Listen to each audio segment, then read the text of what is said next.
Message from Starfleet Command, top priority.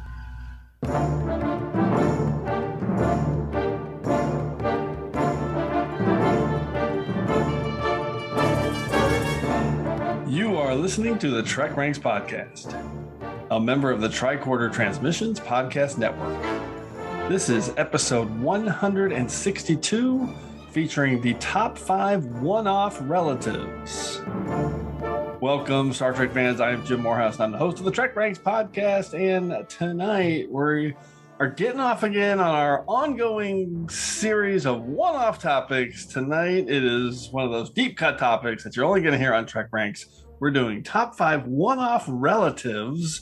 So I guess that's just what it sounds like, a character that is a relative of a regular or recurring character. I mean, I guess technically almost everybody is a relative of somebody, but the idea is a relative to someone we know and love in the Trek universe, one-off relatives, but we'll see how everybody tackles this one in their prime directive. So let's introduce our 2 great guests tonight. First, she is returning for her 7th overall appearance on TrekRanks, coming to us live from the Florida relay station. It's Debbie Moltisanti. Debbie. Hey, Jim. Always glad to be back. Excited for this one. Definitely. I'm excited to hear everybody else. Glad to have you back. And our second guest, one of our favorites, back for his 3rd TrekRanks topic, hailing us from Edinburgh in the Scotland sector. It's the great Lee Hutchison. Welcome back, Lee. Thank you very much, Jim. I've really enjoyed doing TrekRanks homework this week, so looking forward to sharing my workings with the class. All right. I can't wait. I'm going to call you Hutch all the way through this because I just can't not. Quite right. Okay. All right. All right. Going to be a great show. Let's get into our TrekRanks recalibration. What are you recalibrating? Everything. It's a sweeping, a recalibration of all systems. Okay, the TrekRanks Charter has 2 clauses. 1, we rank Treks and we can have a fun conversation about Star Trek. And 2, the ranks don't matter. We just use them as the framework to have a deep dive conversation about all the things we love about Trek. And as Vulcan Master likes to tell us each week, Infinite diversity. In infinite combinations. There are no wrong answers at TrekRanks. This show is all about sharing the things we love about Trek, and we love it all, from TOS to TNG, straight to the Enterprise, and the Kelvin timeline, now Discovery, Picard, Strange New Worlds, Short Treks, Lower Decks, and Prodigy as well. It's all fair game here on the TrekRanks podcast. Black alert. Black alert. And a reminder that this episode of TrekRanks is current through the Star Trek Strange New Worlds 2nd season, 3rd episode tomorrow, which is the 886th episode of Star Trek across the past 56 years. And one final reminder, we use episodes as a shorthand term, but the 13 films are always in play as well. Hailing frequencies open. Thank you, Mr. Worf. You can hail me directly on Twitter at TrekRanks or at Enterprise X. Are currently suspended on Twitter. So I guess it's just at TrekRanks. And you can see our extensive rankings of all the tracks at TrekRanks.com. And don't forget to also leave us a message with your own picks at 609-512-LLAP. That's 609-512-5527. I got suspended because I made a joke about the gallows from All the Worlds of Stage, Star Trek Prodigy. And apparently that was not okay. So we'll see if it ever comes back. Okay, Debbie and Lee, let everybody know if they can get a hold of you on Subspace. Debbie. I am still hanging in there on Twitter mostly for Trek stuff at SilverDoe25. I'm also on Mastodon under the same. Lee, how about you? Yeah, you can find me on Twitter at Lee Hutchison _ and Star Trek VHS. And you can find me on my own podcast, Filibuster and the A24 Project. Love it. And the Star Trek VHS account, we love that. Okay, let's run a diagnostic cycle to get into today's show. Computer, run a level 2 diagnostic. So a couple of key things just to go through quickly in our diagnostic cycle. First, this is our 6th topic in our one-off series.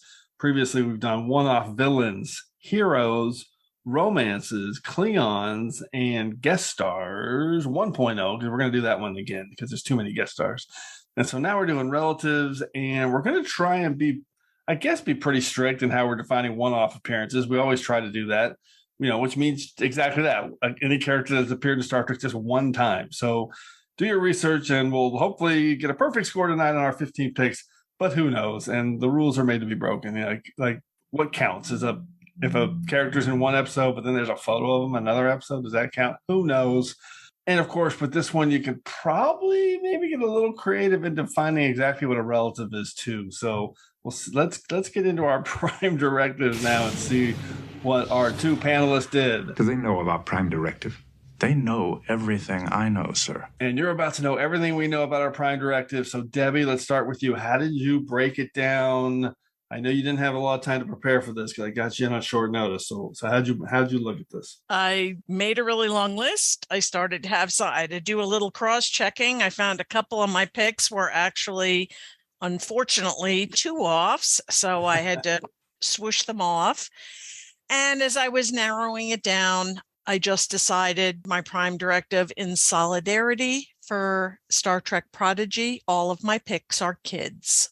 That's Love good. it. Okay, that's good. Yes, we are recording for the first time after the news of Star Trek Prodigy's removal from Paramount Plus, which, man, that one hurt. Lee, hopefully by the time you listen to this, maybe it'll be rectified. Lee, how did you break yours down?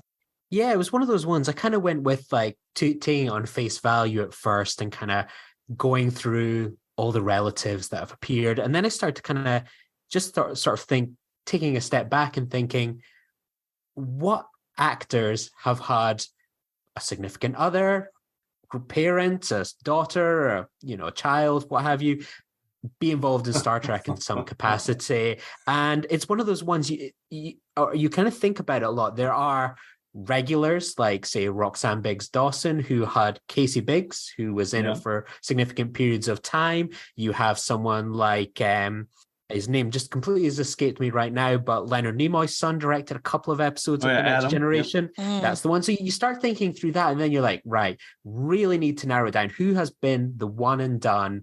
Even someone like Michael Pillar's son, Sean Pillar, was down for 2 episodes. So it was a real effort, but I think I've got a really good solid 5 that cover the broad spectrum of definitely not nepotism involved in Star Trek. So looking forward to sharing my 5. Oh my God, love it. I just thought of one too that applies to both of those. It would be like a real one, IRL kind of in real life, and then also a one-off relative. Okay, this is fantastic. I love it.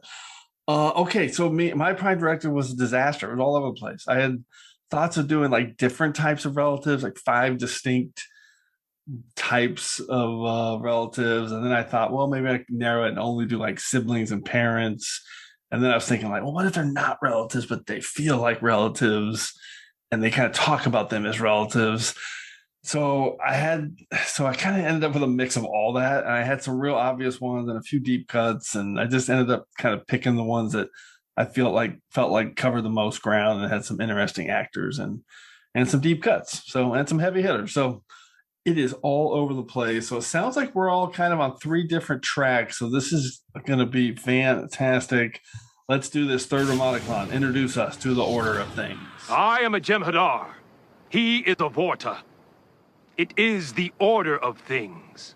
Thank you, Third Ramadicon. As always, everyone will start with their 5-word summary and a hashtag to tease their pick. Then we'll each reveal our top 5 one-off relative choices and the reasons we're highlighting it.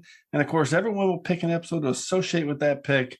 And after getting through 5 rounds of picks, we'll get some secondary system selections from everyone. And remember, if you have any duplicates, make sure you listen for the Defiant Torpedoes.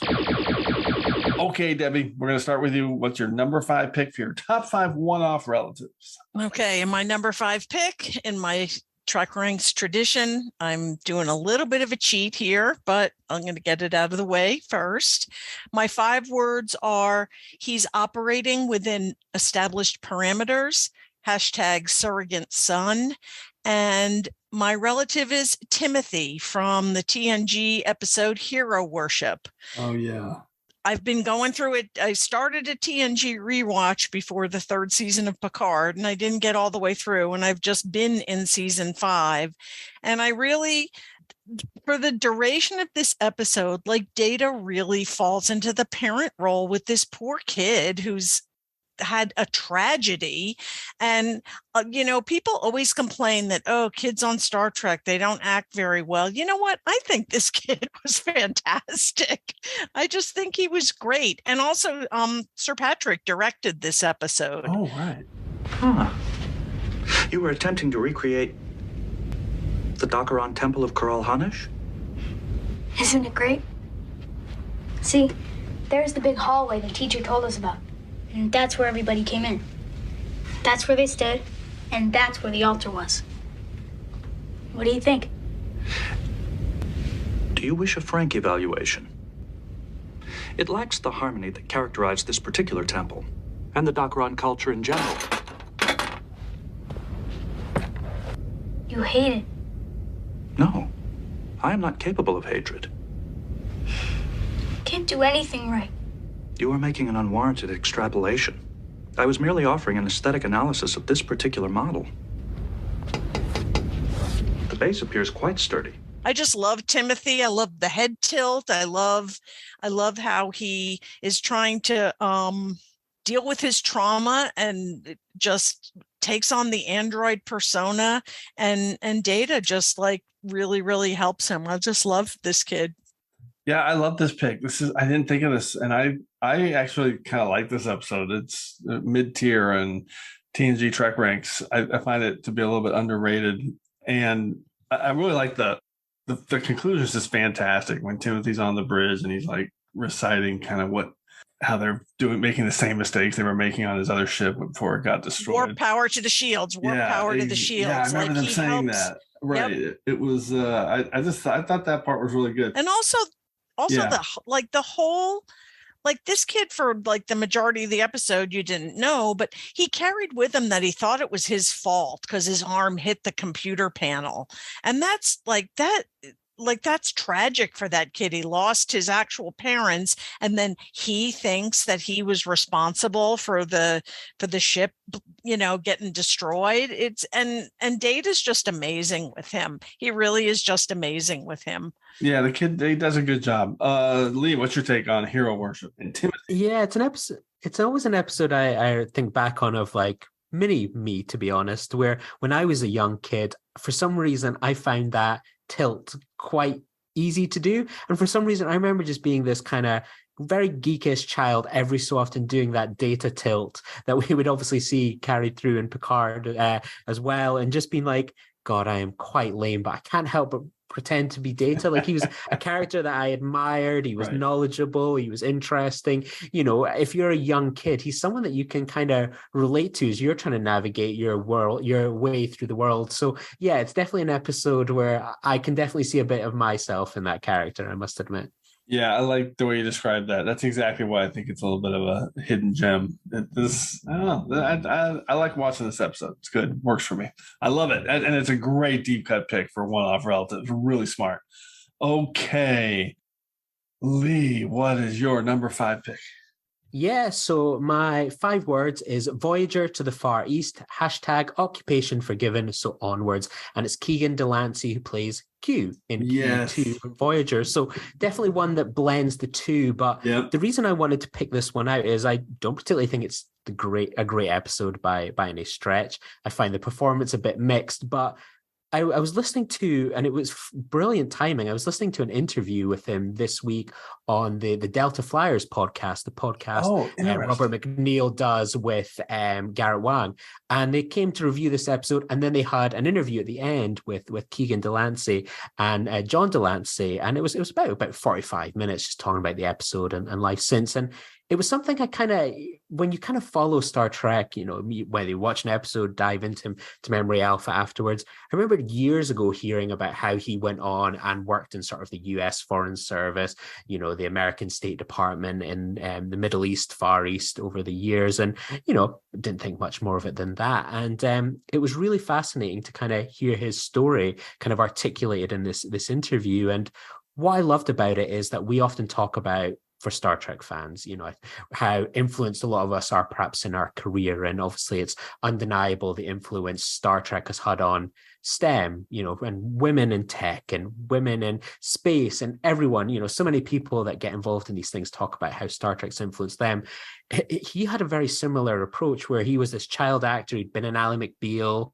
It was Rick Berman that maybe thought he would be quite a good pick for this role. John Delancey was worried about nepotism and was like, I want nothing to do with the audition process. You have to earn it by your own spurs really here. And he kind of spoke about how that he went on one of these Star Trek cruises in, I think it was like near Istanbul or something like that. And he heard the Arabic language being used and he was really taken by that and, headed back home to Los Angeles after sort of this Star Trek cruise, doing a bit of the convention circuit. And he started learning Arabic over kind of night schools. And obviously 9/11 happened and he found himself working out in sort of the Middle East, helping with sort of like Iraqi Christians seeking refuge. And over the years, he sort of started to build up sort of his experience and now kind of works out in the sort of State Department out in Japan, and sort of listening to kind of him and how just that single role in Star Trek got him on a cruise, being able to hear that other language, that curiosity that I think so many people go off and learn Klingon and other things. This was a person that was like, Star Trek was a gateway to something else for him, and a really fascinating story. And it's important to remember, I suppose, that people that come through in Star Trek, there's thousands of guest actors, producers, directors over the years, and the influence that even just one episode can have on someone's career and life, as we've seen over the years, huge. And I think he's one that would certainly recognize, and the work that he's doing, I think, really does embody the best of Star Trek. Maybe it was Klingon that he heard on the cruise and he thought it was there. I don't know. Very true, No, right? This is awesome. This is a great pick. I had no idea about any of that for Keegan Delancey. I knew about the casting and kind of how he went. And I think you're right. Like he's really good in some parts of the episode, but it's not like a consistent performance all the way through. I didn't know he was on Ally McBeal before that. So that's cool that they maybe saw him there first. But fascinating that he went on to do all that in the State Department, and that's kind of his career now. I love this pick. Really good. I did not think of this one, but again, it fits kind of your Trek rank, your Prime Directive, but it also is quite appropriate for the topic. Okay, let's go on to my round 5 pick. This is my first time picking this episode, so it's been picked twice previously on TrekRanks. This is a heavy hitter. It was one of the first ones I thought of, and I just couldn't eliminate it from my list because I actually like this episode a lot. 5 words and a hashtag. No honor in this whatsoever. Hashtag the sign of Roshenko. And it is Nikolai Roshenko, the great Paul Sorvino as Worf's brother in TNG season 7 episode Homeward. And I like this episode. I think this episode works. I think Paul Sorvino, he's definitely a little bit of an odd choice for Worf's brother, and he's a big-time actor that wanted a role in TNG, and they kind of slotted him in. But I like the energy he brings to the role. I think it's very much not a Paul Sorvino type role. He's super positive and optimistic and full of life, and he's got this kind of energy and, I don't know, this can-do spirit with the Barallans. And I like watching him make all these decisions to deceive the Enterprise crew and save everyone on this planet. And I think it's just a nice little Prime Directive episode. And he's got this line where he's like, you may watch these people die, but I'm not going to do that. That's his response to the Prime Directive. So I wasn't going to let those people die just because your captain started quoting Federation dogma. I really like it. It's a season 7 episode. It's like peak Worf. It's peak middle of the season 7 TNG family episodes where everyone basically gets a family episode. And I think it's pretty clever. So we got Worf the Seer, the Sign of LaForge, and Paul Sorvino. So Lee, what's your take on Paul Sorvino in this one? Yeah, you kind of nailed it for me. Like season 7 is I think it was Ron Moore that talked about how like they were all exhausted, and it feels kind of soap opera kind of like season 7. I mean, we get Picard and his potential son. We have, obviously, you mentioned Worf and his stepbrother here. We get the Troy family in this one. We get LaForge. We get Data. We get Crusher. All get family members. Probably we could include Riker with almost a surrogate father in Pegasus. It's definitely that weird season where you can tell that they're just exhausted, and it's like, right, let's get the family member in. It kind of goes that soap opera kind of route. But yeah, that's definitely an episode I feel like I haven't rewatched in many, many years. It's never one of those ones that kind of comes out. I think even in this sort of tier of family episodes that year, I even find myself more inclined to watch Sub Rosa for obviously Scottish reasons, but also just like it's such a guilty pleasure episode. I introduced my partner to that one not too long ago. So yeah, there's definitely better episodes in season 7, but again, it kind of ties that theme together quite nicely of family, and some of it found as well. I love it. Debbie, what's your take? I don't, like Lee, I don't watch this often, but I'm a huge Paul Sorvino fan. And I also like how, they did the whole use the holodeck without their knowledge. And then like that literally got used later in Insurrection. Yeah. So they basically, hey, that's a Star Trek staple of reusing TV ideas for the movies. I mean, I think it works really well here. I think they did a clever job of it. Yeah. And this is a script by Naren Shankar, so one of his early days scripts. So I'm just a big Worf guy. I like Nikolai Roshenko. Okay, let's go to round 4. Debbie, what's your number 4 pick?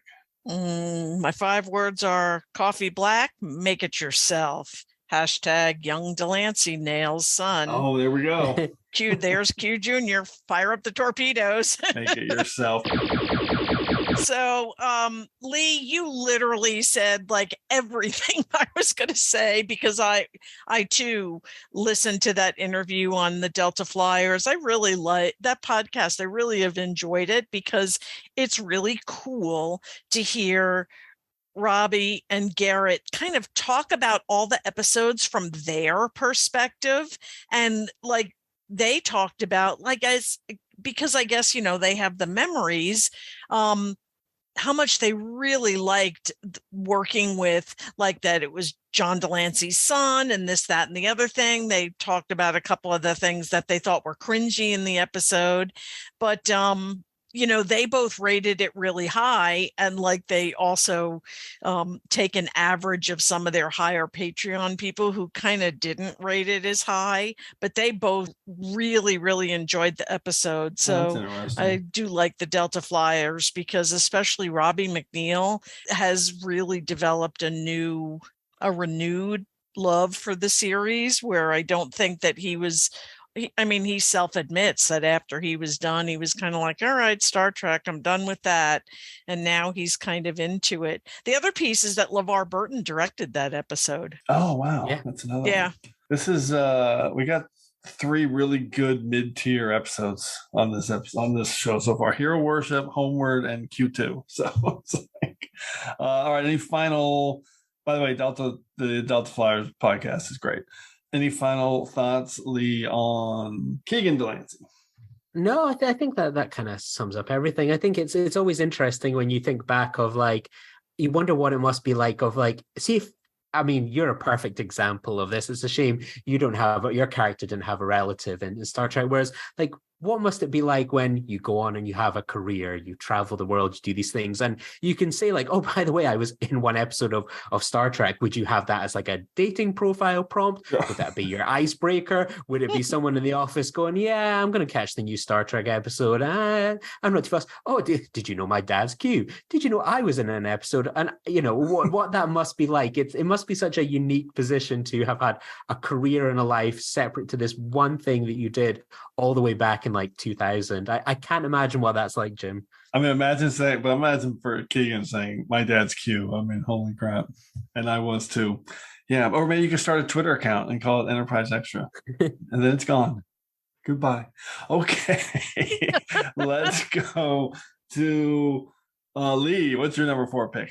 Yeah, so this is my most tenuous one, but one I thought this is going to get cut for something else, but I think it's one that I really want to include, and that is hashtag what we leave behind, 5-word summary, meet the producer, Patrick Stewart, and that's Sandra Pillar and Star Trek Insurrection. So the reason that I want to give Sandra Pillar a shout out, so obviously Sean Pillar, her son, contributed towards 2 episodes, but she's really kind of championed this book that really kind of, for people that maybe weren't familiar with it, it's one of the greatest ever insights into how you make Star Trek. And it's completely unfiltered. If someone ever described a document as bringing all the receipts, this is it. Like, what's it like to be offered a Star Trek movie, to write a script, to then pitch it to producers? What's it like to work with the talent?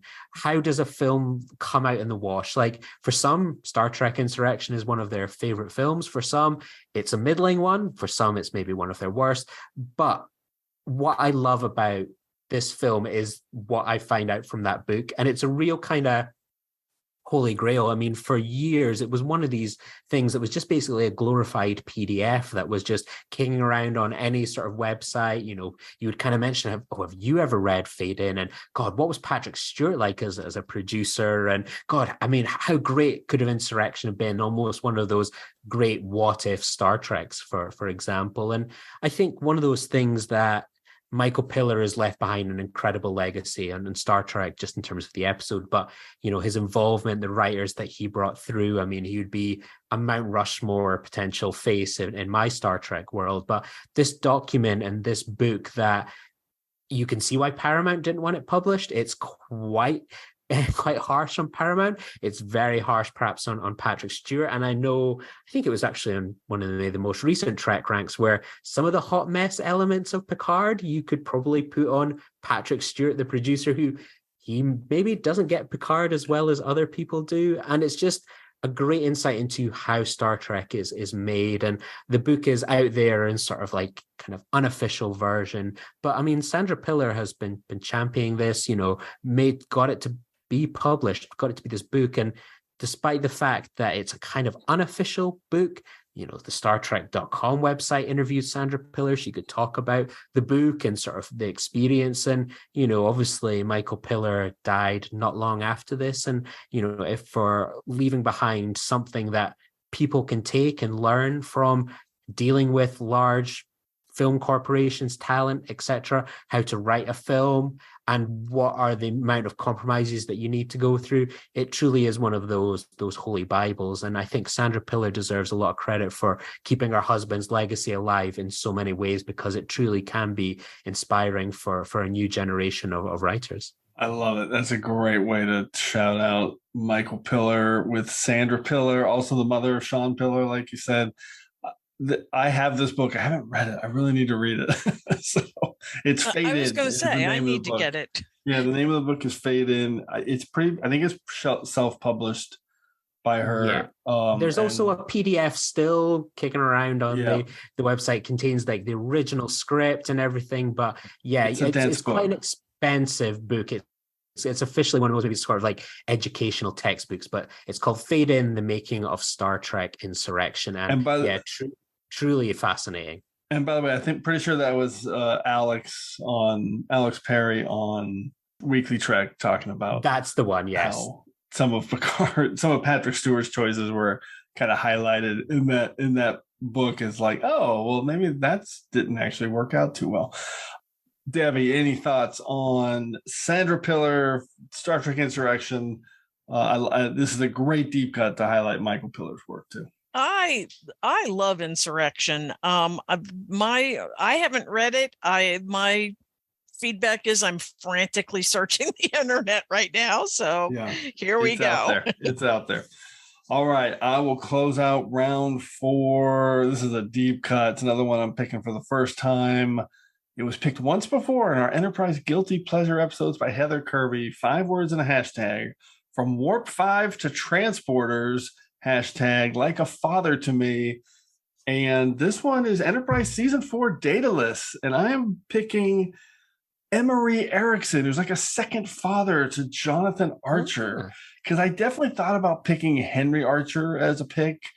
But then as I was researching, I was just like, he's just too prevalent, right? He's only really appeared in A Broken Bow, the one episode, but his name is just dropped all the time, and he's always part of the series. So then it hit me, and just to go one deeper, and instead of picking the father of the warp engine, I'll pick the father of the transporter, which qualifies him alone. That could have been another way to do a prime directive. Now that I think about it, like the father of the transporter.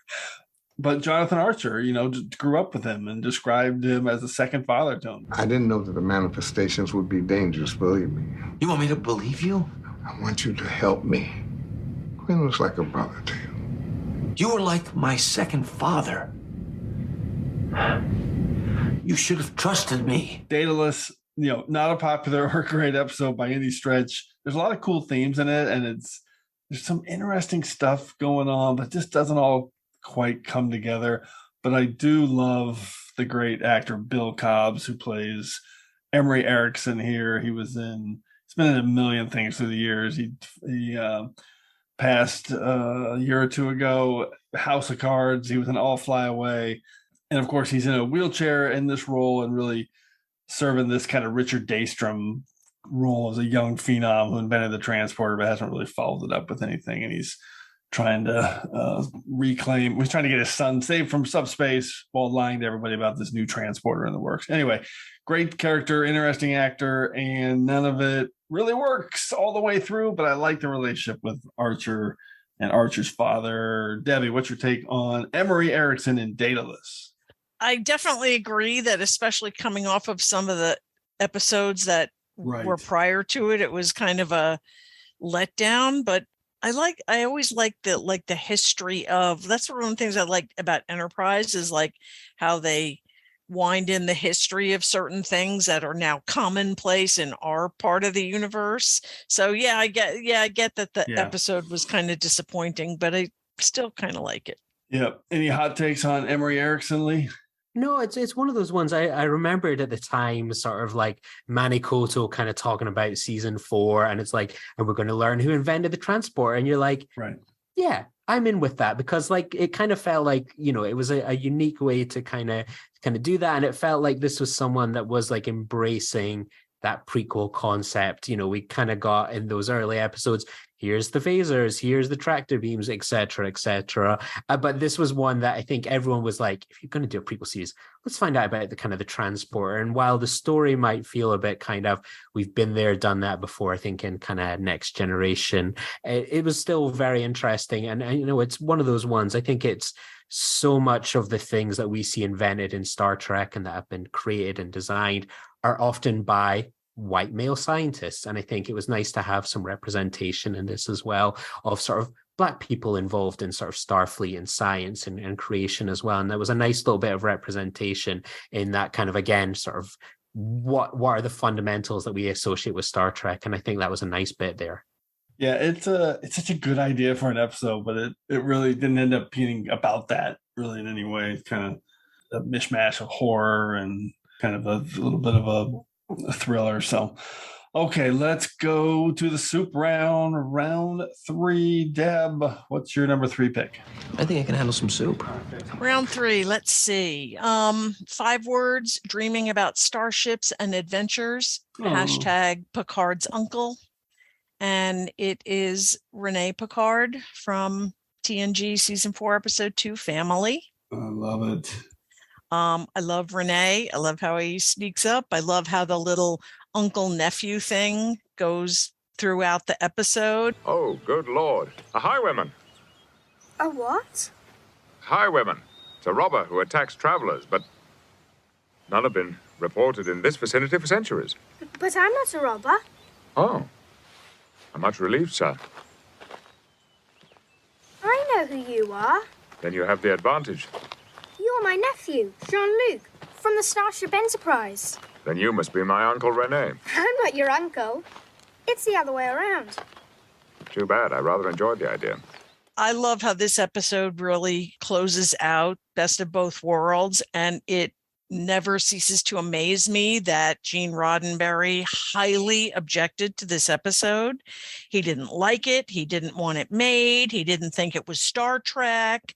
And like it really started to get like he was getting to the point where that's where Berman and company was like, okay, he just needs to go. Because, at that point he was, he didn't survive much longer after that. Yeah. So they from what you read that, he was kind of cut out more and more, but I love Renee. I mean, he got referenced again, but he didn't actually appear again. So he was a one-off, and I just love the kid. And I love how, despite his father's objections to like kind of everything that his brother represents, at the end when he's out there under the tree with the shooting star, and they just say, let him stay out there, let him have his dreams.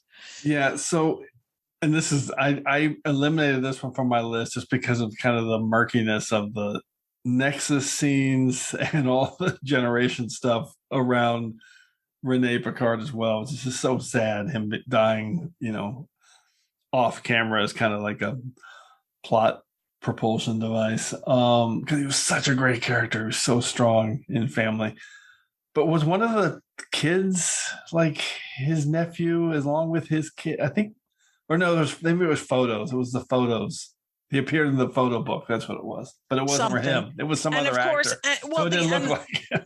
Well, and the actor played Picard young in Rascals. Right. Yeah, of course. No, yeah. I think all the kids were supposed to be Picard's kids plus like his nephews, right? Or like his, I don't know, and their cousins. Whatever. I got to the place where, because when I was generating my list, and you'll see on secondary systems, I kind of had some people on my list that were from like alternate timelines or something like that, and I was like, no, we're gonna go with like real people. All right, there you go. It's like, well, listen, it's a great one-off pick. The family's just undeniably great. Lee, what's your take on Rene Picard? Yeah, it's one of those ones. I mean, I had his Killer Fire as my top 5 movie villains for Generation. So justice for Rene Picard. But I remembered when I was originally thinking about this, and I was thinking at face value, and I was one of my potential choices was going to be obviously David Tristan Birkin as obviously the younger Picard when his father was going to be Captain Riker and stuff like that. There you go. There's almost, you can have him as a double for that one. But that's seriously. It's my number one day. Yeah. I don't know if they'll let me, Jean-Luc, but I will ask. Thanks, number one. He's my number one dad. Oh, I love it. Okay, perfection. Lee, what's your super round pick? Yeah, so my 5 words are fairy godmother, no, Frakes' godmother, hashtag no books in the 22nd century, and it's Alfred Woodard in Star Trek First Contact. So for those that aren't familiar, Jonathan Frakes' godmother is Alfred Woodard. So it kind of all came around that they knew each other prior to First Contact, and classic, probably working away on sets, not much to do, and kind of Frakes mentioned that he's never had a godmother, and Woodard decided to be his godmother, and ever since then Frakes has referred to her as his godmummy. And you hear it kind of dropped over the years. I used to think really she doesn't seem that much older than Frakes. How did this all come around? And classic internet, not necessarily around in the 90s to find that sort of stuff out. But I mean, for me, Lily is one of the greatest audience point of view characters ever. And it's one of those ones when I kind of think about her performance, we get the classic trope that we see sometimes, people awed and wowed by the future. It can be scary, it's terrifying, and being able to kind of talk about how wonderful and progressive things are. How many planets are in this Federation? Over 150, spread across 8,000 light years. Must not get home much. Actually, I tend to think of this ship as home. But if it's Earth you're talking about, I try to get back whenever I can. Good. They haven't broken the encryption codes yet. Who? Those bionic zombies you told me about? The Borg. Borg? Sounds Swedish. she brings something that I often think some of the best outsiders do, and that should be to challenge. And obviously, I think we all remember the conference room scene, which I think is one of the greatest Star Trek scenes of all time. I mean, just the venom, the anger, and the showdown and those. I mean, that's two actors pushing each other to their absolute best. And I think it's the best example of an outsider coming into that world and so on. And just the great line about sort of like, Ahab, this is, you're this character, how, can't you see that, and so on. And then, obviously this things diffuse, Picard quoting the book and her mentioning, I've never read it. And the amount of times I'm sure for many people we know the gist of a book, a story, a parable, a message. We kind of mention it and it's like, oh, have you ever read the book? No, but I know enough about it to kind of just drop it into conversation. Teach you a lesson. Exactly. Yes, cultural literacy. One of the greatest kind of characters of all time, and one of those ones that I always think it's a bit disappointing, maybe in Enterprise a bit, that we never heard more about what Lily got up to, what was her role and so on. I mean, one of the most instrumental people in those, bringing around this Star Trek that we all know and love and so on. And yeah, I think her story there's more to be told with this character, but I love that we just get this little insight, and Alfred Woodard just truly a great performance. Incredible. I mean, my takeaway from this pick is that Lily should not be a one-off character. That's my takeaway, which we all agree with. She's an amazing character. So I love this. Okay, I do remember that godmother story. They're like the same age though, so I'm glad you kind of clarified that, because I remember hearing that but never thinking about it. And now it's like, oh, of course, it had to be something like that, which makes perfect sense. I love your creative use of your Prime Directive. Debbie, what's your take on Alfred Woodard and her one-off appearance in First Contact? Lee, you are the master of deep cuts. I love it. I love Alfred Woodard in First Contact, not only to Picard, but she also, to me, like she tempers Zefram Cochrane out too.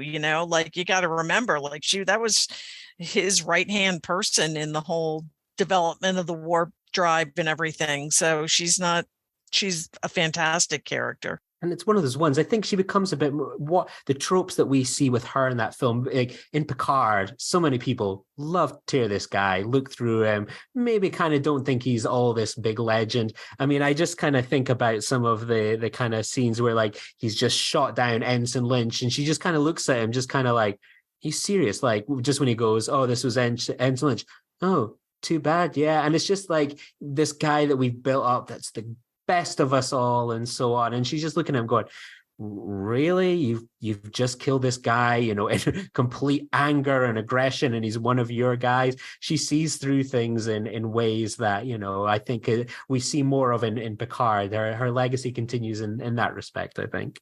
Well, I think she holds Picard up to us. Because, because like we're like, of course, he just got rid of Lynch. He had to. And her perspective on it really like is grounding, Yeah, exactly. I love this pick. Great job. All right, let's close out round 3.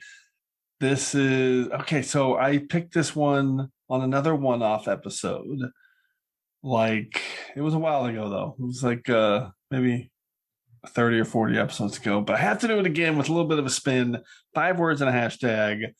Wild Girl of the Woods, hashtag sister, daughter, granddaughter. And it is Kestra, of course, the daughter of Lwaxana Troi, but also the daughter of Deanna Troi. So we have kind of a double Kestra choice for Dark Page and Nepenthe from TNG and Picard. So 2 years ago, I picked Kirsten Dunst as one of my one-off guest stars. She played Hedril in that episode, but was also the de facto stand-in for Kestra, who was played by a young actress, but she was also played by Dunst in the visions that Lwaxana was having. So I love Dark Page. I think it's super underrated.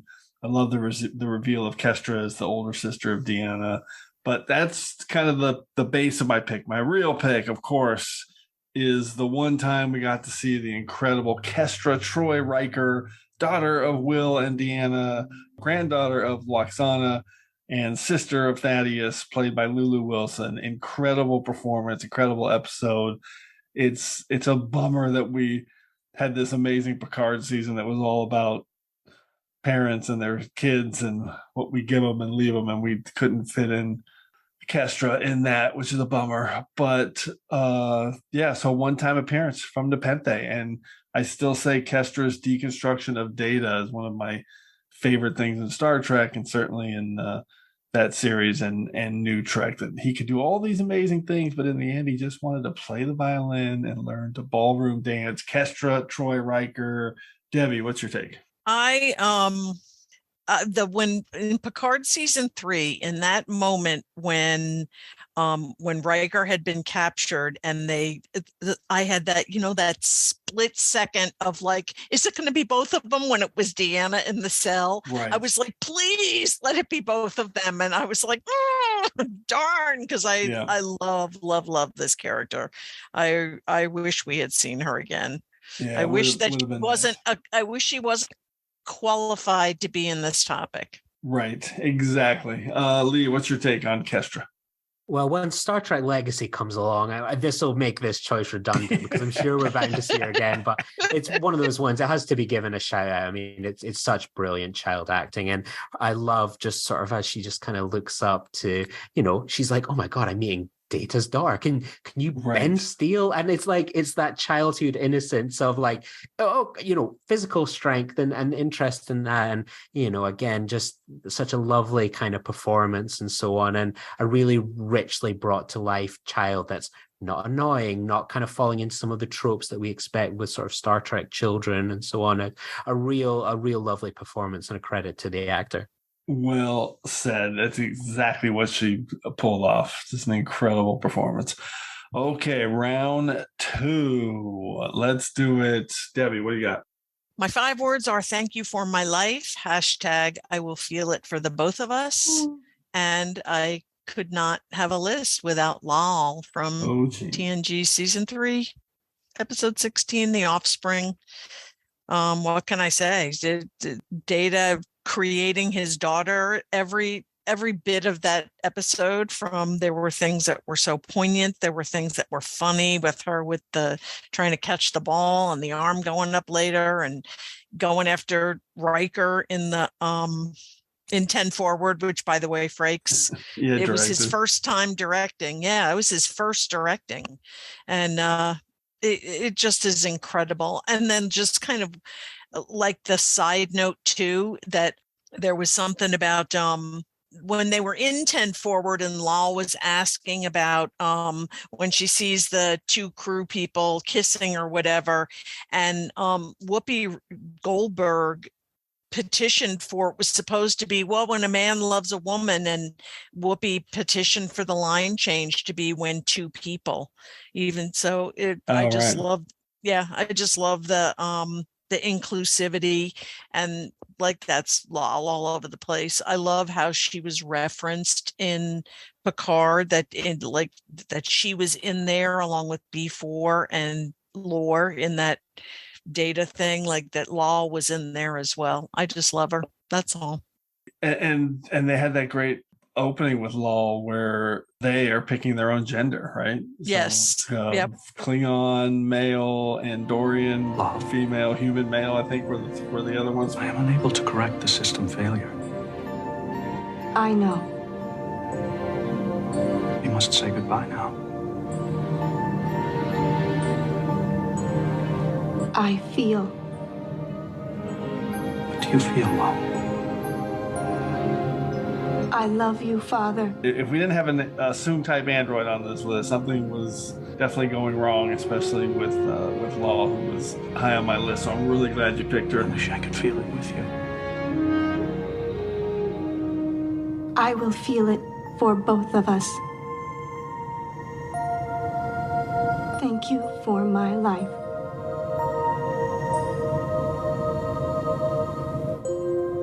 Flirting.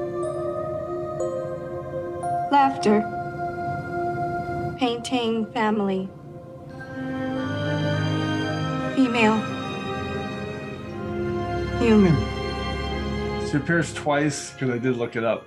She appeared in Inheritance as a painting that Data was looking at, and then she's on Mariner's conspiracy wall in Cupid's Errant Arrow. Although as the android law before they had picked their gender. Amazing. Thank You for My Life. Law is all-time great. Trek. Jonathan Frakes, written by Renee Echeverria. I love it.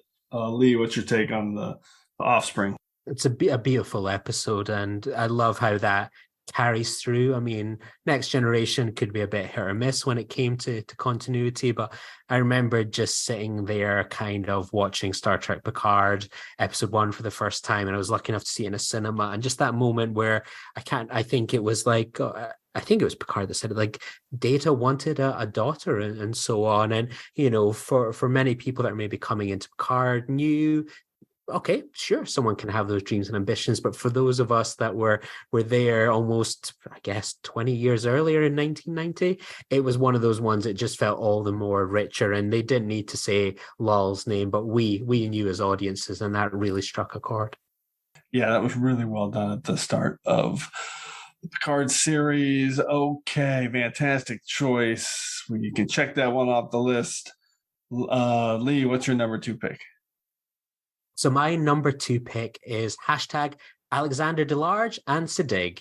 5 words, it's a Delmore Schwartz poem, and that is Malcolm McDowell as Soren in Star Trek Generations. So McDowell, for those not familiar, is the maternal uncle of Alexander Siddig. Yeah. And it's one of those ones I'm almost just thinking of that one scene again, and a confrontation with Picard. And I think it's one of those ones where, yeah, Generations can be a bit of a mixed bag of a movie, but I think we can all agree that one of the highlights is Malcolm McDowell and John A. Alonso's cinematography. And it's one of those ones that I think when I think of Generations, it's probably my second favorite of the Next Generation movies, because it's like, here's the first big screen adventure of the Next Generation crew. What are we going to do? Okay, there's all this stuff kind of going on with the crossovers and Klingon battles and Picard and that. But it's like, fundamentally, that they were bold enough to go, we're going to kill Picard's family, and we're going to have him in really disabling grief. And it's interesting when you in the beginning, we know there's been something's happened to Picard. He's received some kind of news. Riker picks up on it, but he can't get it out of him. And we get this wonderful scene in this lovely bustling 10 forward, which just looks incredible with John A. Alonso's cinematography of the kind of the sun coming in from the Amagosa star, just really bringing this kind of quite tired set to life that's never looked so good, really. And it's interesting to kind of watch the performance in action, you know, just McDowell was like, hello, Captain, how are you? Just really nice, cordial. And it's just kind of that. And, you know, he's wanting to get back to his observatory. It's not getting his way. And just this moment where Picard is just, he's had enough for the day. He doesn't want to be doing this. And he just grabs him by the arm, and that like iconic line, which comes from the Schwartz's poem, they say time is the fire in which we burn, which I feel so many Star Trek fans have used any way to describe life since 1994. And what I love in that moment, we always think about that menacing line, but it's how he kind of has this intense stare, and his voice becomes quiet, and it's like, right now, my time is running out. We leave so many things unfinished in our life. I know you understand. And such a soft and gentle voice. And you're like, what is going on here the first time? Like, what is he trying to say and get at? And he has this intense stare. And, you know, this captain has already kind of been bent to his will. And it's such an interesting way that we see it with like kind of mind readers, telepaths in Star Trek, that, oh, wow, you know, they can tell someone's being negative and aggressive, but just the way he uses this, manipulates them. It's not just like kind of a great use from our villain, but it's just a fantastic use of acting as well, just intense to soft, and how he gets his ways. And then Picard goes away, looks at his watch and like, check me, I'm cock of the walk, and he's about to go out, and then he notices Guinan. And it's just such a great moment, and it's one that shows that Generations you can go back into. You watch that for the first time, you don't really know what's going on there. How does this person know this? What's happened? The mention of fire and burning and life running out, and then when you watch it on repeat, you're like, the telepath knew that he had lost his family, and he's using that as a bargaining chip to get what he wants. It's a brilliant role from Alexander Siddig's paternal uncle. It is an absolutely brilliant role. I mean, listen, it's Malcolm McDowell. The guy is an all-time cinema legend, from Clockwork Orange to Time After Time and a million other films. Time After Time. God, I was going to say, I love that movie. Nicholas Meyer as well. I mean, Nicholas Meyer. Yep. I can't. Every time I hear this, it's like I'm hearing it for the first time. I'm a little bit stunned, like, holy shit. Alexander Siddig's uncle is Malcolm McDowell. That just blows my mind. I mean, I think so. I remember I thought that was like Malcolm McDowell. I think he didn't have the greatest experience on Generations. He was like, I would love to be on Deep Space Nine, but I need my nephew to be the one to direct me in it. And it just never came around because you get people that come into Star Trek and we see them but the guy who killed Captain Kirk, he's always going to be the guy that killed Captain Kirk if you get it. So you have to put in the makeup. So it never came around, but it would have been interesting. I can imagine him being a good character in the Dominion War. And he is, he's just so good. Doesn't matter what the role is, the guy elevates everything. And he did that with Soren, who's a pretty good character, right? But the whole captain on the bridge on the captain thing, it's a real thing. But Malcolm McDowell kind of supersedes all that as Soren. He's just a really great, underrated villain. And I love this. Any quick take, Deb? Lee has said it all, basically. I'm a little bit of a Generations apologist. It's Star Trek. I love it. You already had the Renee Picard pick, too. So right. There we go. Okay, it's my pick. Close out round 2. All right, I'm really going to get real on this one. I like this pick. I don't think I've ever really talked about this person or character on TrekRanks, but I've got a real affinity and I guess just compassion and empathy for this character. I actually really like this character, and he moves me in a way that I think it's probably not the same for other people. So 5 words and a hashtag. He broke all the rules, hashtag, as the father of Jules. There we go, Julian Bashir. It is Richard Bashir, played by Brian George, Julian Bashir's father, from Dr. Bashir, I presume. And I'm not going to punch down on Julian's father, who is really set up in this episode to be, basically a loser, right? He's kind of the guy who has these big dreams and ambitions, but none of it's really ever come together for him. And he's kind of struggling to find his place. And deep down, he's a character that knows he really hasn't done anything or been successful, but he still talks a big game and tries to fool himself and, and kind of get past his own insecurities. But deep down, he knows he's fooling himself, and it doesn't really work. And I'll say the people around him certainly know it doesn't work, right? They look at him like, what? This guy's just a blowhard. But I have a lot of empathy for people like this. I mean, I don't love the insecurity and the fooling yourself part, but I do appreciate that, not everyone is out there hitting home runs all the time, right? Or even getting up to bat, because a lot of times things don't have anything to do with your ability. It just comes down to luck or timing or whatever. And I think Richard Bashir as Julian's father here, when I think about him, I think about that kind of hard work adage that leads to success and all that, which I just think is absolute bullshit. Of course, hard work helps and you can be successful because you work hard, but there's no magic elixir. You can work hard your whole life without timing and a little bit of luck and a lot of other factors. Maybe you just don't hit, and maybe you just end up, working a bunch of odd jobs your whole life. So there's nothing wrong with that. So I just think he's a really interesting character.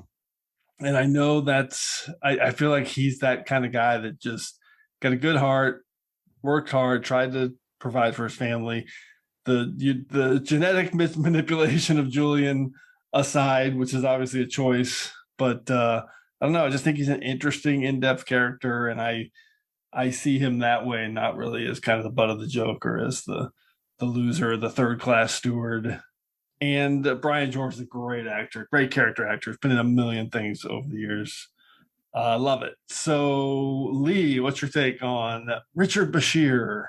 Yeah, he's a lovely man, isn't he? I mean, it's the classic thing, you know, whatever generation of parents, they always want their son, daughter, or child to have what they didn't have. And, you know, the world I work in, I often have seen, you know, young kids that have faced barriers with learning and struggled socially and with life. And, you know, you see it for parents, the struggle, because they want their son or daughter to have the best fighting chance to succeed in a world which is always tough. And if you don't have that best start in life, unfortunately for a lot of people, it can be a struggle, and there can be a real lack of equality and so on. And, you know, I think anyone watches that episode, you can debate the rights or wrong, but he did what he felt was best for his son. And I always think it's one of the most kind of noble sacrifices at the end, where, you know what, the man's full of it a little bit, but when it really mattered, he goes, you know what, I'll sit some time in jail. And I bet he was a great person to have in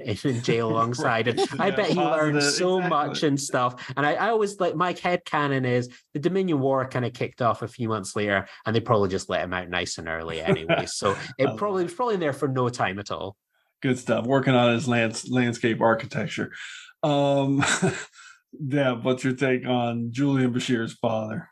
Well, isn't this the type of person who kind of has just been the, you know, never really hitting, so wants more for his own son? Like, you know, like he justifies what he did because of, you know, he wanted more for his kid. The other thing that it's funny because after last week's Strange New Worlds ad Astra per Aspera, he got brought up again because, you know, like, oh yeah, it's really... because the case was literally just on Una and it didn't make policy, and it was even cited that it was how many years, hundreds of years later, that it was still an issue with Julian, and his father, you know, took the hit for him by doing the jail time for him, so his son didn't have to sacrifice his career. Yeah, it's really an of the moment pick with that ad Astra per Aspera as well, for sure. Yep. The scene that hits me so hard is when he's in his mode of kind of like talking it up and talking himself up in this kind of blowhard way, and Julian's just like, Dad, no one's around, it's just me. I know you weren't running this shuttle, you were like the third class steward. You weren't the freaking captain. Captain Sisko seems like a very nice man, Jules. Not like the captain of the transport that brought us here. I've never met a ruder, more abrasive man in my life. I tell you, when I used to run shuttles, I never would have tolerated that kind of behavior towards my passengers. Dad, you're talking to me now. You were a third-class steward for all of 6 months. That's right. And I was required to have daily contact with the passengers. And you can bet that if I even looked at them the wrong way, I would have been discharged on the spot. I thought you were. No, I resigned. It's so sad. It's hard to watch, but I have a lot of empathy for him. Okay, let's go to round one. Begin round one. Debbie, what's your number one pick? Break out the torpedoes, if you will. Thank you. Cancel red alert. Burt Tomato. # Bunny Corn Sausage Huntress. Oh, and that's awesome, Kestra Troy Riker from Picard's Nepenthe. I love this kid.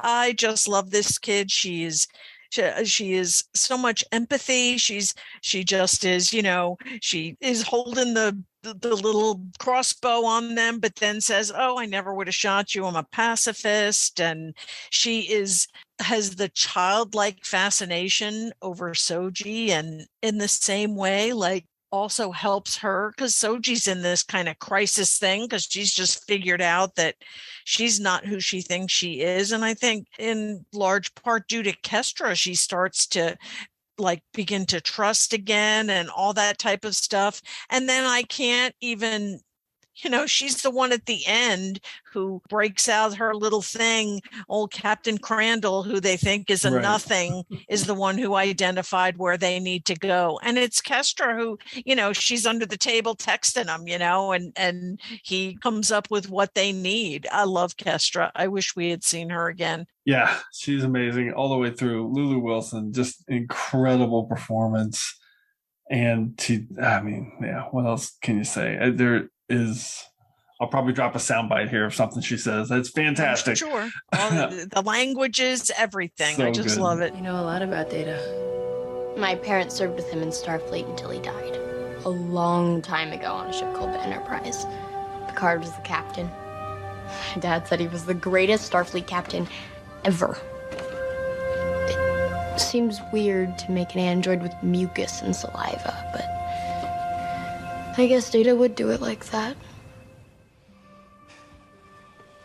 I don't see how Data could be my father. I mean, if I was made, it was probably about 3 years ago. Wait, why would Data want to make an android with mucus and saliva? Well, he was always trying to be more human. He could do all these amazing things, but all he ever really wanted to do was, like, have dreams and tell jokes and, like, learn how to ballroom dance. So good. Lee, any final take on Kestra Troy Riker? I feel, see, if we didn't have COVID, I reckon that would have been a really popular cosplay at conventions. I reckon people going around in sort of the Kestra of the Woods style look and so on. I feel like COVID has robbed us of that. It's a cosplay waiting. I don't think I've seen it. Somebody must have done it, but don't feel like I've seen it. Okay, Lee, who is your number one pick? Yeah, so my 5 words and a hashtag are 5 words, a tizzy, but it's fine, and hashtag Father, Son, and the Holy Score. And that's Joel Goldsmith, who helped score Star Trek First Contact alongside his father, Jerry. So I suppose I know for yourself, you'll probably be quite familiar with Joel Goldsmith, was the big composer behind Stargate SG-1 and Stargate Atlantis. But for many, I think when we always think about Star Trek scores, for me, probably First Contact is my favorite. And that beautiful kind of score, the majestic swelling, we do associate that with Jerry Goldsmith. But such is life, it was a difficult one for Jerry Goldsmith to take on the full role of that film at the time. And Frakes and Berman approached Jerry Goldsmith, their number one target, and he was like, yeah, I want to do this, but I'm quite busy at the moment with, I think it was The Ghost in the Darkness, and couldn't really commit to doing all of it. But he was like, what I want to do, I want to get my son involved in this, Joel Goldsmith. And I think the quote is that we paid for Jerry Goldsmith, and the studio had a whole tizzy about it, was Jonathan Frakes' comment when they first heard that. And what happened was that sort of they did a kind of classic switcheroo where Frakes and Berman turned up to Jerry Goldsmith's studio to like hear the way the score was coming so far. And, Jerry Goldsmith Sr., starts playing some of the score. And what he plays is that, that nightmare sequence at the beginning as Picard is being kind of assimilated into the Borg, those flashbacks, that kind of really industrial, grim, heavy, clanging sounds. And they were like, wow, really good stuff, Jerry. And he was like, got you. That was Joel. And they were really kind of happy with that, because Goldsmith kind of Senior was like, I'm really interested in doing this big, majestic theme and such, like, but I'm not really interested in the actiony stuff or the battles and so on. So really pretty much Joel Goldsmith does nearly most of that kind of score as well. That fantastic battle sequence at the beginning as the starships are fighting, we hear the Klingon theme swell. It's that's all Joel Goldsmith, that 4-note theme of the Borg, the dun, dun, dun, that's him. And it's interesting because you would listen to that, and if you're a fan of Jerry Goldsmith's work, you would go, oh, I'm recognizing bits of Alien there, that element. And it's one of those ones you can tell that he's someone that really studied underneath his father, that he could make a score that would fit with what Jerry Goldsmith would have produced if he had been given that full time to make the score and so on. And, a brilliant soundtrack and so on. And it's a person that, unfortunately, much like Michael Piller, Joel Goldsmith died far too young. He died of cancer in 2012, no age at all, but someone that, despite having probably one of the most famous composer fathers in the world, made a career really of his own and so on. And brilliant episode, did nearly every episode of Stargate. And, some of that is such fantastic work as well. And someone that we need to put a bit of respect on when we talk about one of the best scores in Star Trek history. It absolutely is. So I knew he worked on it. I've never really known kind of which pieces. So I appreciate that little bit of a snapshot of that, because I don't think I ever knew the difference there. So he did that Klingon, opening action sequence with the Klingon. Yeah, a lot of the Borg action sequences. Stuff, yeah, anything that's not majestic and swelling. Right. That's the one to keep in mind. And I'll say you mentioned the Star. I'm doing my first ever kind of Stargate watch right now, and his themes for Stargate and Stargate Atlantis are both phenomenal. He does a really good job. The music all across the board. Definitely something I've been noticing as I wind to a close in the 3rd season of Stargate Atlantis right now. So, Deb, any take on Joel Goldsmith and his work on First Contact? Fascinating info, Lee, and Carl's going to love that pick. Yeah, he is. He's absolutely going to love that pick. Fantastic. Okay. That's Carl Wonders, friend of the show and score enthusiast. Okay. Listening to film. Yes, right. Let's go to my number 1 pick. And I love this one. Anytime I get to talk about this actress, I'm very happy. This was on my one-off romances list, but that was like 100 episodes and 5 years ago, so I don't care. I'm basically picking it again. 5 words and a hashtag. Used to be my wife, hashtag Trill a Minute. It is Lenara Khan, the wife of Jadzia Dax. I can't even remember which Dax it was now, but the wife of Dax.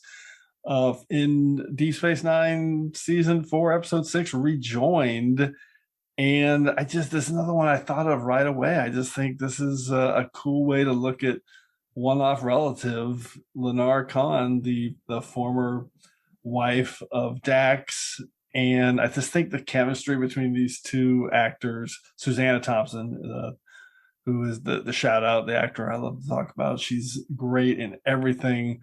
She got a bunch of Star Trek roles, from Frame of Mind, obviously, to the Borg Queen in Voyager.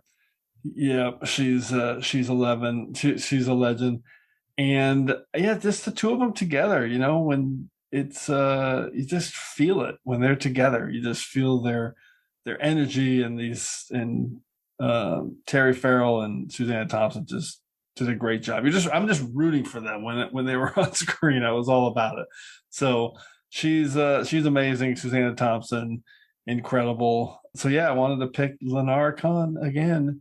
Deb, what's your take on Dax and Lenara Khan?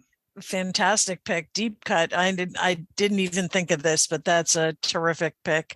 I actually did do a little, not Dax, but when I was percolating, I was thinking of some of the Talls. So I was kind of going symbiont prior hosts, but you picked a really good one. Right. I definitely was thinking about trills and relatives and kind of what could be done beyond this one too. Lee, any take?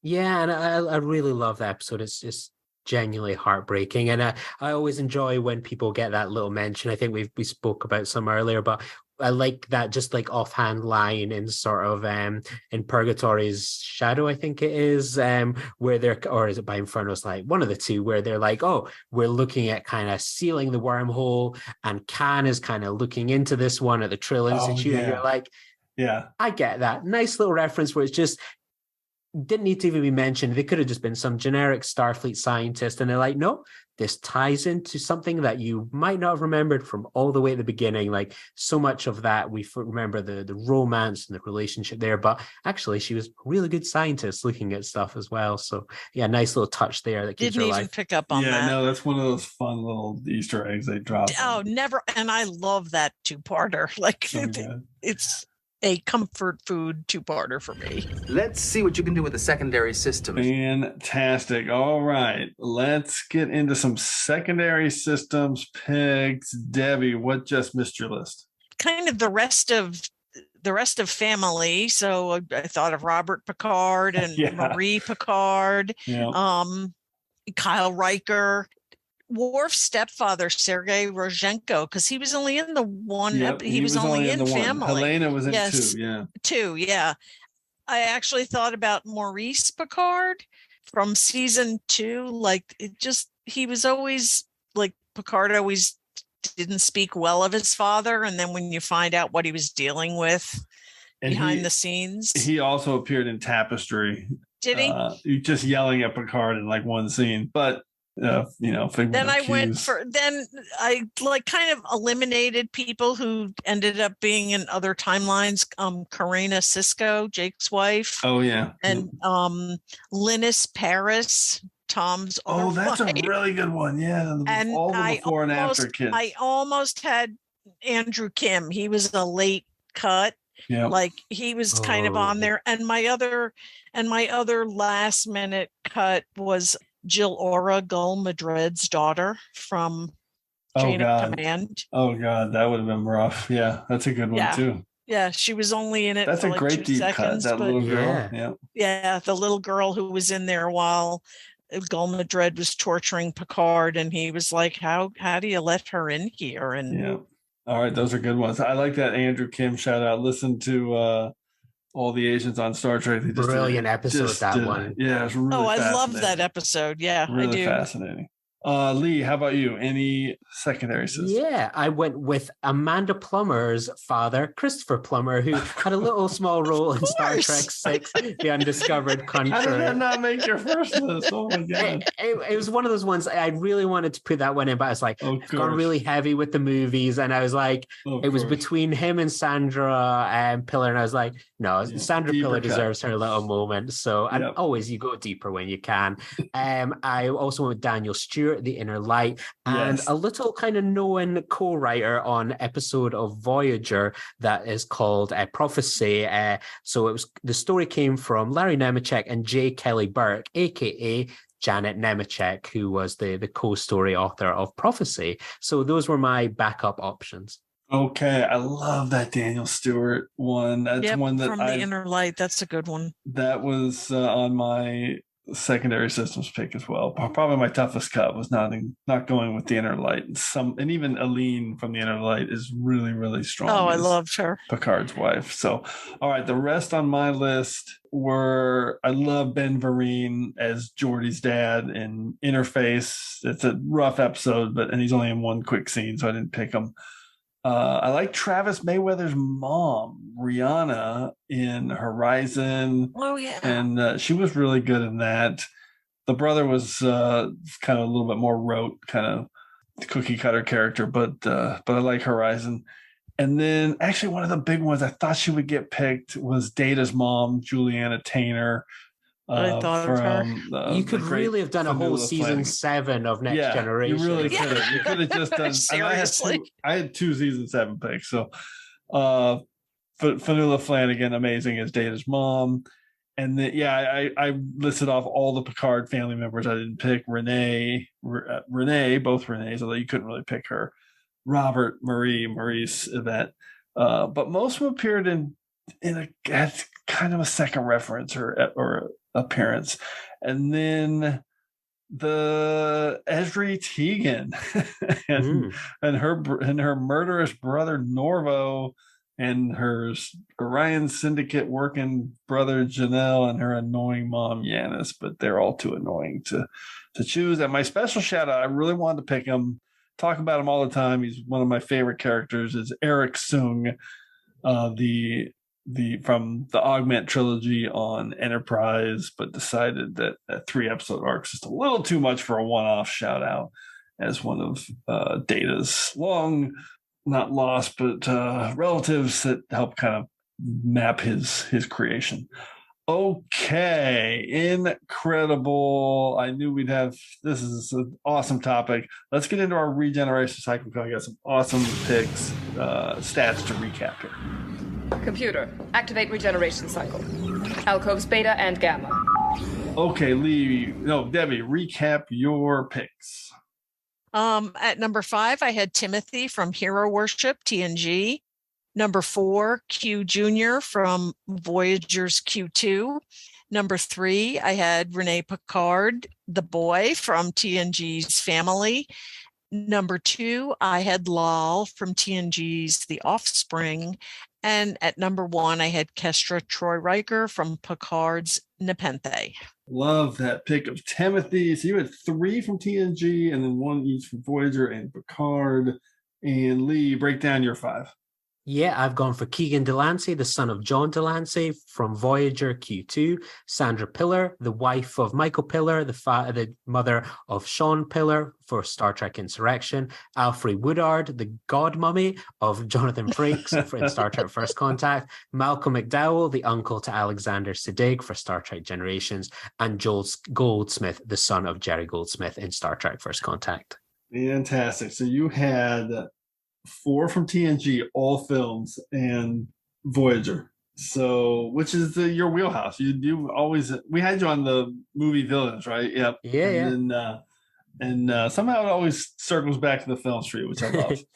Okay, my list, number 5 was Nikolai Rozhenko, the great Paul Sorvino in Homeward, Worf's brother. Number 4 was Emery Erickson, played by Bill Cobb's Daedalus. That's Archer's second father in Enterprise. I had Kestra Troy Riker from Nepenthe, Picard, Lulu Wilson. I had Richard Bashir, Julian's father, and Dr. Bashir, I presume, the actor Brian George, and Susanna Thompson as Lenara Khan, the wife of Dax in Rejoined from Deep Space Nine. So I had 2 from DS9, 1 from TNG, 1 from Enterprise, and 1 from Picard. Okay, here are some statistical breakdowns.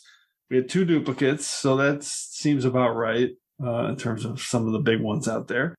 And okay, I tried to break it down by what type of relation this relative has. So we had 1 each, 1 brother, 1 nephew, 1 godmother, in quotes, 1 uncle, and then we had 2 wives, so no husbands, so just 2 spouses, both wives, 3 daughters, there was 2 fathers, and then there was 5 sons that led the way across the board. I was trying to think of who that second wife was. It was Sandra Piller. That's right. So we had, so pretty good breakdown. And then by series, this is amazing and it fits perfect. So we had 1 from Enterprise, 2 from Deep Space Nine, Voyager, and Picard. And then leading the way with 8 picks, to no one's surprise, is TNG, which absolutely really was the series that kind of dropped into that family trope as much as any series. So, and that is not a negative. So it's amazing. Well, there were other family, but they weren't one-offs. So. Oh, fair enough. Yeah, Deep Space Nine. Yeah, obviously. I mean, like we got Burnham's mother, but she keeps popping up. And Moogie and Deep Space Nine. Yeah. Okay, awesome. All right, let's initiate our temporal inversion because it's time to hear from you. Initiate temporal inversion. Initiating. And for this week's temporal inversion, we are going back to episode 149 in our top 5 scenes at a table episode. We got so many lists for this episode. Oh my God, I can't believe this. I had no idea until I saw my notes again. We had a bunch of lists in. One of them from friend of the show, Carl Wonders, who we talked about earlier, at Listening to Film on Twitter. This list rules his scenes at a table. He picked 5 different types of tables. So his first one was conference table.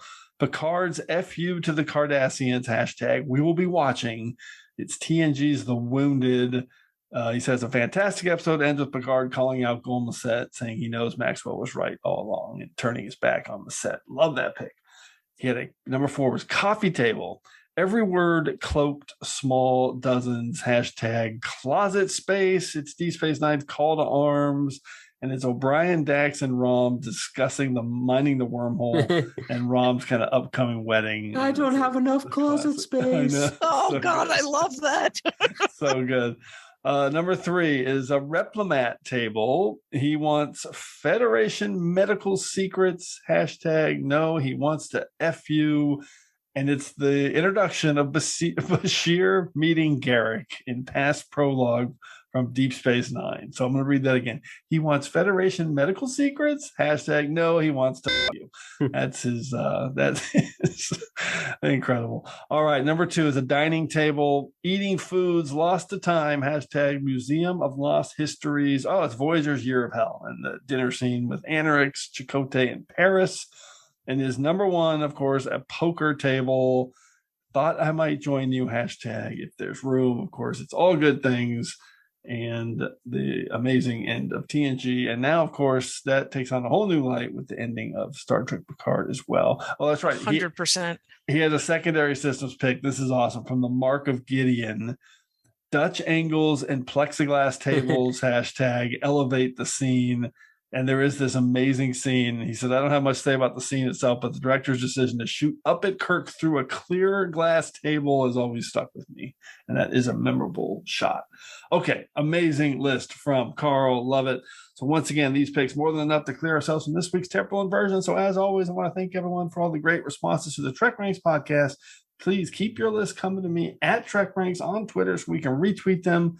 But we also want to hear from you. So put together your own list of top 5 one-off relatives or a list from any of our past shows. Give us a call at the Tricorder Transmissions at 609-512-5527, or you can just record it, put it on, send me a DM at TrekRanks, and we can connect that way too.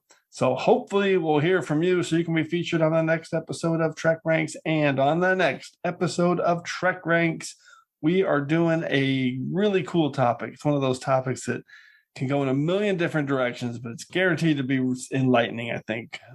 It's the top 5 stargazing moments.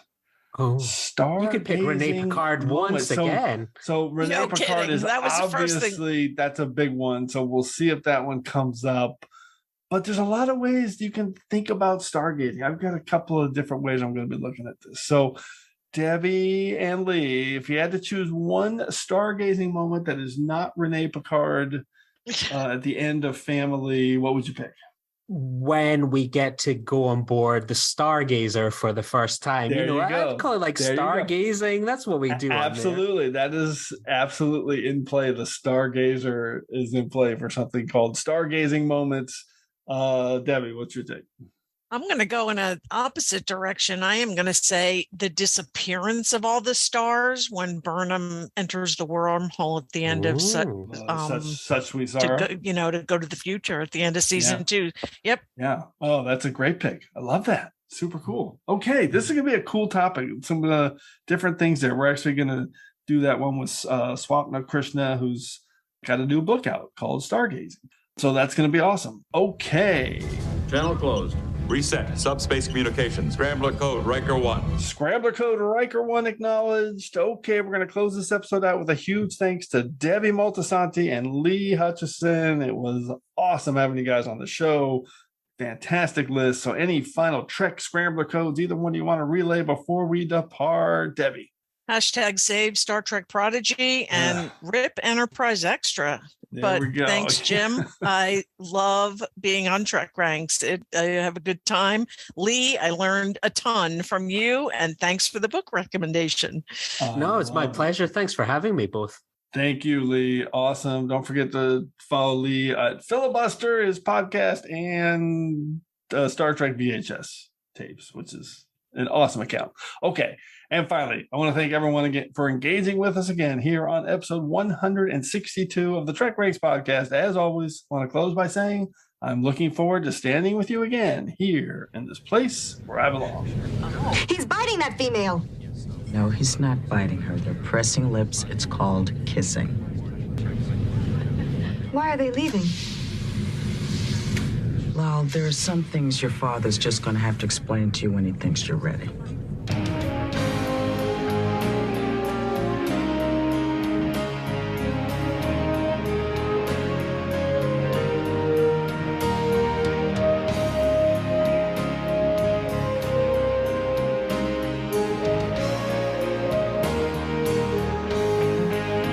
Just want to remind everyone again that the entire TrekRanks catalog is available for you to download and listen to at TrekRanks.com and on your podcast player of choice. Our episodes never get carbon dated, so check out the topics you've missed and maybe just want to listen to again over at TrekRanks.com. And a reminder to check out our friends 5-Year Mission at 5yearmission.net. They're writing a song for every episode of Star Trek, and you won't believe how great their music is. They also have a podcast at the Trek Geeks Network, so seek them out. You won't regret it.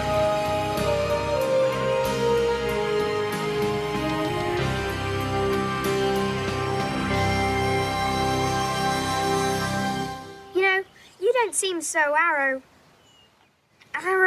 you know. Arrogant? Yes, arrogant. You don't seem that way to me. What does it mean anyway? Arrogant son of a... Let's talk about that later, shall we? Mummy?